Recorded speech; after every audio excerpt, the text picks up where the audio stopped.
There are moments a whole town remembers for a generation, retold at church socials and Sunday dinners until the details soften into legend. And the autumn contest at Larkspur Fair in 1885 became exactly that kind of moment, the instant Josie Hartwell stepped up to the shooting line wearing her dead brother's coat and put 6 shots through a playing card at 80 paces without once lowering the rifle to catch her breath. Men who had ridden 50 miles to compete for the season's largest purse stood in stunned silence as she reloaded with the same unhurried economy she brought to every hard thing in her life, and by the time the last shot cracked across the fairground, every soul present understood they had watched something considerably rarer than a contest winner crowned that day. Wade Sutter had come to Larkspur that autumn on business that had nothing to do with fairground contests, riding foreman for the Ashcombe Cattle Company on an errand to survey grazing land the company intended to buy cheap from a struggling rancher named Wendell Hartwell, Josie's own father, though Wade did not yet know that connection when he first saw her raise the rifle. What he felt, watching her hold that line with a steadiness that put every man beside her to shame, was not the calculation of a company man assessing a business obstacle, but something considerably more immediate and considerably harder to explain, a recognition that struck him somewhere beneath the ribs and refused to leave for the rest of the day, or, as it would turn out, for the rest of his life. Josie had not set out that morning to fall in love with a stranger, any more than Wade had set out to fall in love with the obstacle standing between his company and a cheap parcel of land. And both of them would later admit, in quieter moments once the whole affair had settled, that neither had believed themselves the kind of person who could be undone so thoroughly by a single afternoon. But there is a particular alchemy that occurs when courage meets recognition. When one person's refusal to be diminished collides with another person's sudden, unwelcome understanding of exactly what he has been sent to help destroy. And Larkspur's fall contest of 1885 produced exactly that alchemy in front of the whole gathered county. This is the story of a woman who shot her way into a fall contest to save her family's land, and a cowboy who arrived to help take that land away, and everything neither of them expected to find, standing at opposite ends of a shooting range in the golden Texas autumn. Josie Hartwell was 23 years old and had run her father's cattle operation nearly single-handedly for the 2 years since a riding accident left Wendell Hartwell with a shattered hip that kept him confined to a chair, managing what he could from the porch, while his daughter did the physical work of a rancher twice her size. The debt that had accumulated during those 2 hard years, medical bills, a drought that thinned the herd, a banknote that grew heavier with every missed quarter, had brought the Hartwell spread to the brink of foreclosure, and the Larkspur Fair's shooting contest, with its considerable cash purse for the finest marksmen in 3 counties, represented the only realistic chance Josie could see to clear enough of that debt to buy her family another season. She had learned to shoot from her late brother Daniel, killed 2 years back in a stampede that had also crippled her father, and she wore his coat to the contest that morning, not for sentiment alone, but because some stubborn part of her believed his steadiness might still be riding along in the fabric, guiding her hand the way he'd guided it during 100 practice sessions along the creek behind their barn. She had registered under her full name rather than any disguised initials, fully aware that several of the contest officials would object to a woman competing at all, and had decided, with the same flat determination she brought to every hard decision since her brother's death, that their objections mattered considerably less to her than the mortgage payment due in 6 weeks. Her father had begged her not to enter, worried for her reputation in a town that still whispered about unmarried women who behaved too boldly, and Josie had kissed his forehead and told him plainly that reputation did not keep a roof over anyone's head, and that she intended to win that purse whether Larkspur approved of the method or not. It was a promise she carried with her the entire ride into town, past fields that should have been thick with cattle and were instead thin and struggling, a visible reminder of exactly what she stood to lose if her nerve failed her at the shooting line. She had practiced every evening for 2 months leading up to the contest, riding out to the same creek bend where Daniel had first taught her to hold a rifle steady, working through the particular grief of hearing his voice in her memory, correcting her stance, and her breath long after his own voice had gone silent forever. Those evenings alone at the creek had become, without her quite intending it, as much a ritual of mourning as a ritual of practice, and by the morning of the contest, she carried both purposes into Larkspur with her: the practical need to save her family's land, and the quieter, harder-to-name need to prove that her brother's steadiness still lived on in her own 2 hands. Wade Sutter had ridden for the Ashcombe Cattle Company for 6 years, rising from a common hand to foreman through a combination of genuine skill and a reputation for getting difficult jobs done without excessive fuss. And the job that brought him to Larkspur that autumn was, on paper, a simple one. Survey the Hartwell spread's water rights and grazing quality ahead of an offer the company intended to make once the bank foreclosed. An offer calculated deliberately low because a foreclosed property in desperate circumstances rarely commanded its full worth. Wade had performed this exact errand for the company perhaps a dozen times over the years, and had never once let himself dwell too long on the family's losing ground on the other side of the transaction, understanding that dwelling on it changed nothing and only made a necessary job harder to do. He arrived in Larkspur 2 days ahead of the contest, intending to complete his survey quietly and ride on before the fair's crowds complicated his errand, and found himself, almost by accident, drawn into the fairground on the contest's opening morning by nothing more than idle curiosity about the town he was quietly working to reshape. He had not expected to feel anything watching the shooting contest beyond mild diversion, and had certainly not expected the particular jolt that ran through him when a young woman in a man's worn coat stepped to the firing line amid a chorus of muttered objections from the contest officials, and proceeded to outshoot every man present with a composure that bordered on defiance. He asked a fairground vendor her name almost without meaning to, and felt something considerably heavier than idle curiosity settle into his chest when the vendor answered, "Josie Hartwell, daughter of Wendell Hartwell, whose ranch," the vendor added, without any particular awareness of the weight his words carried, was rumored to be going under to the bank within the month. Wade stood at the edge of that fairground for a long moment afterward, understanding with sudden, uncomfortable clarity exactly whose land he had ridden 200 miles to help take, and exactly how considerably more complicated his simple errand had just become. He watched her collect her rifle and walk back through the thinning crowd with her chin held level, despite the muttered comments still trailing after her, and found himself cataloguing details he had no business cataloguing about a woman connected to a survey he was contractually obligated to complete. The particular set of her shoulders that refused to apologize for taking up space in a contest built for men.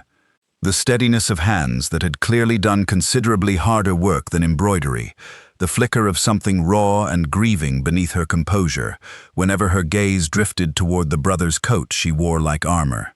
He told himself, riding back to his rented room above the Mercantile that evening, that a company man had no business feeling anything beyond professional curiosity about a family he was sent to survey for foreclosure.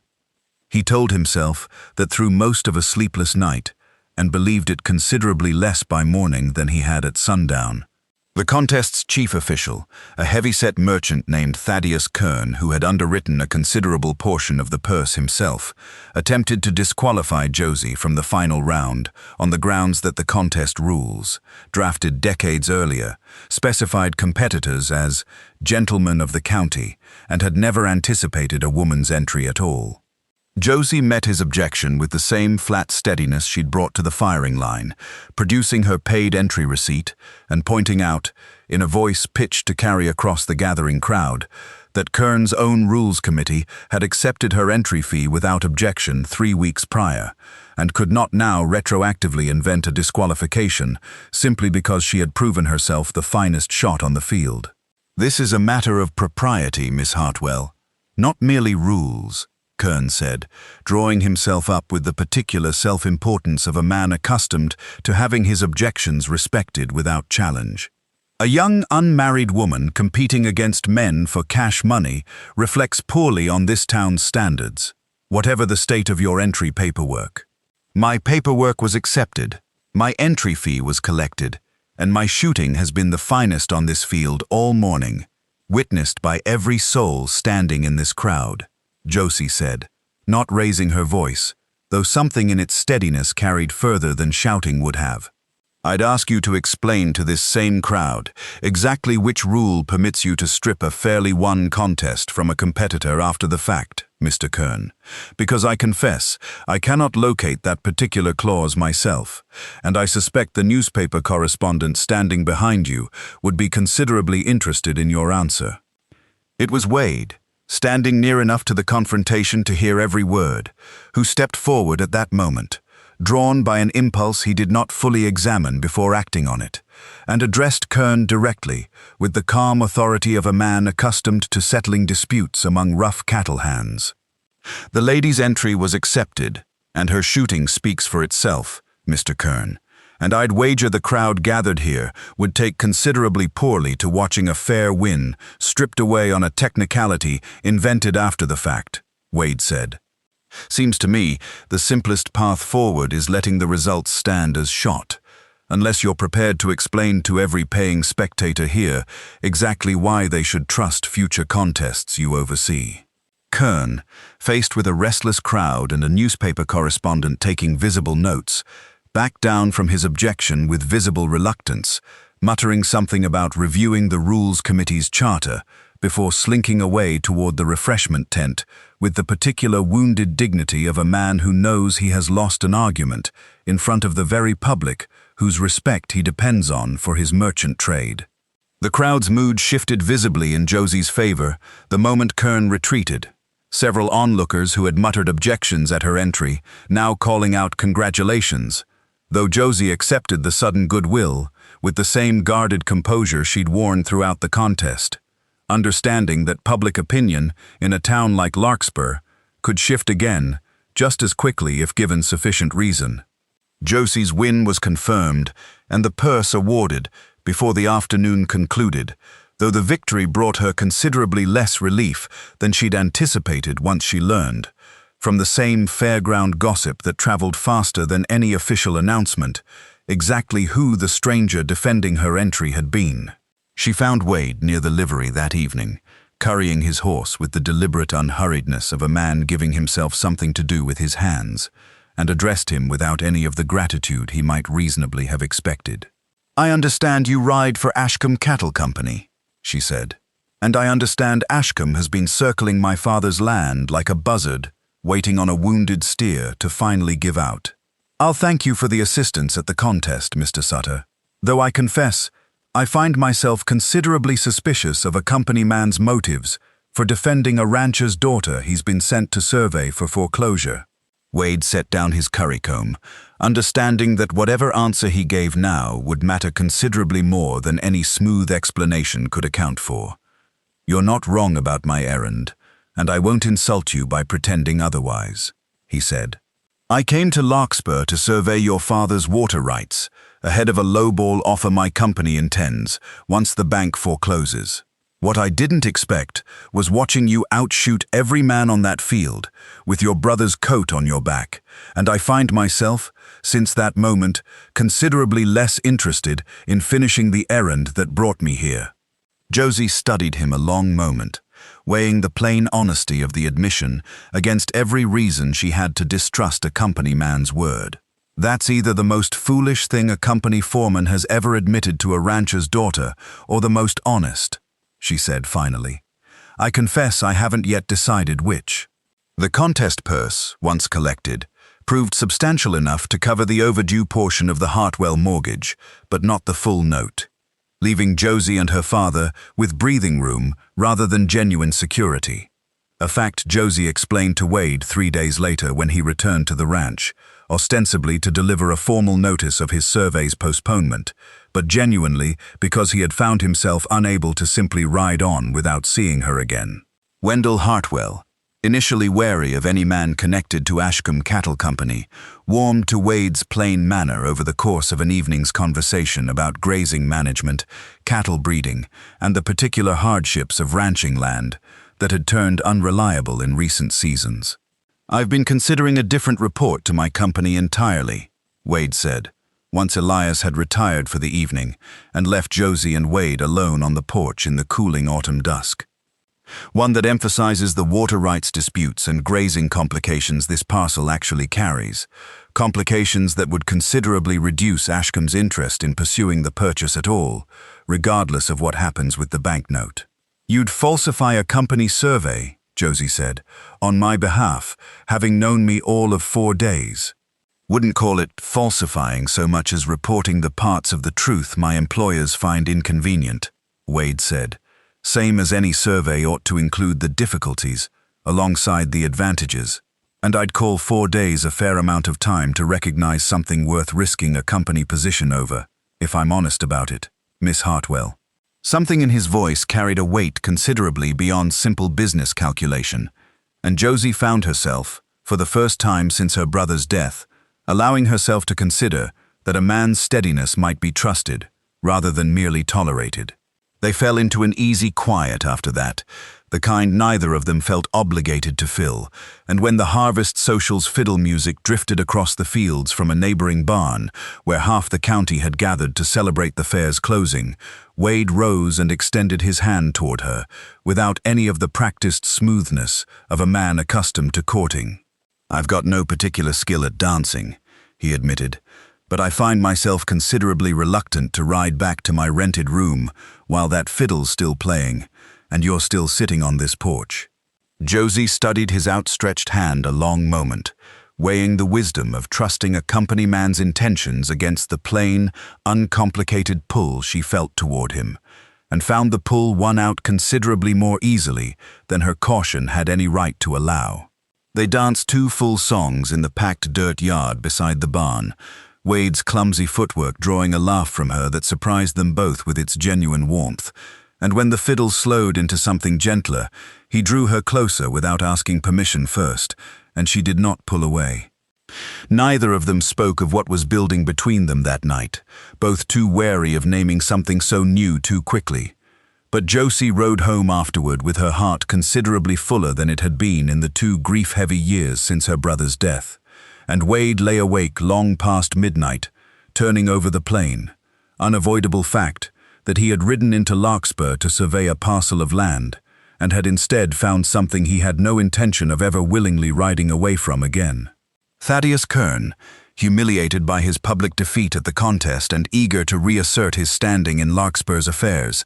discovered Wade's altered survey report through a clerk at the county land office who owed Kern a favor, and brought the discrepancy directly to the bank holding the Hartwell mortgage, framing Wade's revised assessment as fraud intended to protect a woman he was, by that point, openly courting around town. The bank's manager, a cautious man named Aldous Whitmore, who had no particular stake in the Hartwell foreclosure beyond his institution's bottom line, summoned Wade to a formal meeting alongside an Ashcombe Cattle Company representative dispatched specifically to investigate the irregularity. Wade arrived at that meeting fully prepared to lose his position, understanding that a foreman caught deliberately misrepresenting a company survey rarely survived the consequences regardless of his motives, and found Josie waiting outside the bank's offices when he emerged from the confrontation, having ridden into town the moment word reached her of Kern's accusation.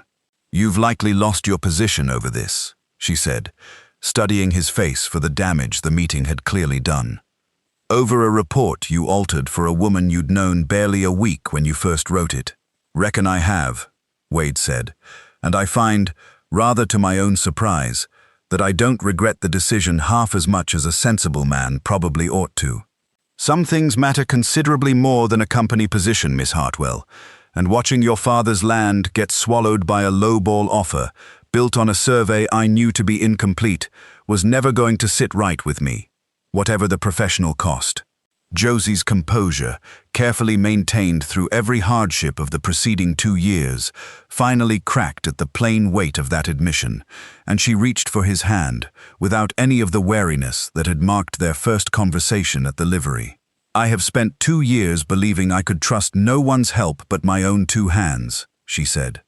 "I find myself, standing here, considerably less certain of that particular belief than I was a week ago." She did not let go of his hand as they walked back toward the livery together, and something in the easy silence between them carried a depth that surprised her, given how recently she had believed herself entirely closed to the possibility of leaning on anyone again. "I lost my brother in a stampede that nearly killed my father too," she said quietly, the confession arriving unbidden in the gathering dusk. "And I decided afterward that trusting anyone with the parts of me that could still be broken was a luxury I couldn't afford. I find myself, since the moment you stepped up beside me at that firing line, wondering whether I decided that a little too firmly." Wade said nothing for a long moment, simply tightening his grip on her hand, and the wordless steadiness of that gesture told her considerably more than any speech could have, that whatever he felt for her had already grown roots deep enough to weather whatever cost his honesty might bring. Josie did not wait for Wade's fate to be decided by Ashcombe Cattle Company or by Aldous Whitmore's cautious deliberation. She marched into the bank the following morning with her own carefully assembled evidence. Water rights documentation her late brother had filed years before the accident that crippled their father. Records that plainly contradicted Kern's characterization of the survey dispute as simple fraud rather than a genuine correction of an incomplete assessment. She presented her case to Pratt directly, addressing the assembled officials with the same steady composure that had carried her through the shooting contest. "Mr. Sutter's revised survey reflects water rights complications my own late brother documented 3 years before Ashcombe ever expressed interest in this land," Josie said, laying the weathered papers across Pratt's desk for every man present to examine. "Whatever Mr. Kern wishes to call it, it is not fraud to correct an incomplete assessment with documentation that predates the entire dispute by years. I would ask this bank to weigh actual evidence rather than Mr. Kern's evident grudge against a contest he lost fairly and has been nursing ever since." Pratt examined the documentation carefully, understanding within minutes that Kern's accusation rested on considerably thinner ground than the merchant had represented, and dismissed the fraud claim entirely, extending the Hartwell mortgage's grace period by a full season in light of the genuine water rights complications the documentation confirmed. Ashcombe's representative, satisfied that Wade's revised survey reflected genuine due diligence rather than misconduct, restored his position with a formal apology for the disruption, and Kern retreated from the bank's offices with his second public defeat in as many weeks, his standing in Larkspur considerably diminished by the whole affair. The gathered crowd outside the bank, drawn by word of the confrontation the way Larkspur was always drawn to any dispute involving Thaddeus Kern's wounded pride, erupted into a scattered round of applause as Josie emerged onto the street with the dismissal in hand, several of the same men who had muttered objections at the contest, now offering her congratulations with the particular sheepishness of people revising a hasty first judgment. Josie accepted their well wishes with considerably more grace than Kern deserved from her, understanding that the town's opinion had shifted not because her worth had changed in the intervening weeks,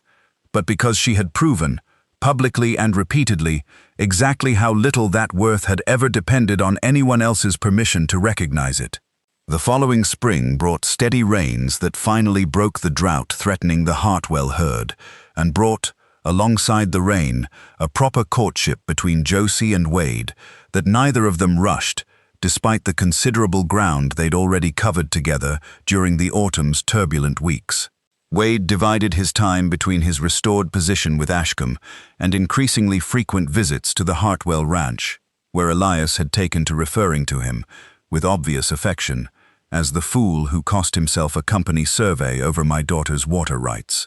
a nickname Wade wore with genuine pride rather than any embarrassment. Josie found him at the corral fence one evening in May, watching the herd graze on grass thick and green for the first time in 2 full years, and settled beside him with the particular ease that had grown steadily between them since the bank office confrontation. "I've been thinking about that contest all winter," she said, "and how considerably my whole life changed direction the moment I decided a woman had every right to stand at that firing line, regardless of what Thaddeus Kern's rulebook said. Best decision anyone in this county made all year, far as I'm concerned," Wade said, "though I'll admit my own decision to actually watch that contest, rather than riding straight past it to finish my survey, turned out considerably more consequential than I expected at the time." He turned to face her fully, something in his expression carrying the same steady weight it had carried outside the bank office weeks earlier. "I find I'm not in any particular hurry for this courtship, Josie, but I also find I've got no interest whatsoever in courting anyone else, now or ever, and I'd like you to know that plainly. Whatever pace suits you best from here." Josie's answering smile held none of the guarded wariness of their first conversation at the livery, only a warmth that had been building steadily since a stranger stepped forward to defend her fairly won contest against a room full of doubters. "I find that suits me considerably well, Mr. Sutter," she said, "seeing as I've already decided you're the finest thing this contest ever won me, purse money included." Wendell Hartwell watched the two of them from the porch that evening, his shattered hip propped on a cushioned chair his daughter had built for him with her own hands the previous winter, and thought, not for the first time since the autumn's turbulent weeks, that Daniel would have approved considerably of the man his sister had chosen,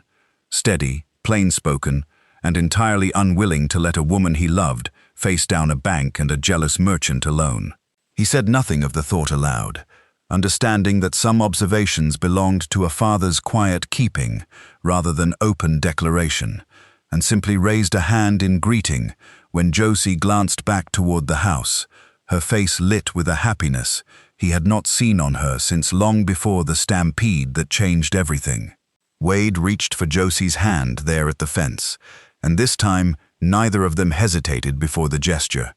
2 years and a lifetime of caution finally giving way to something neither had believed themselves capable of trusting again. "I find myself wondering," he said, "whether a woman who outshot every man in 3 counties might consider taking on one more permanent kind of partnership, provided the terms suited her." Josie laughed at that, low and warm, and answered him not with words at first, but with the particular steadiness of her own hand tightening around his. A promise made in the same plain, unhurried language that had carried her through every hard season of her life.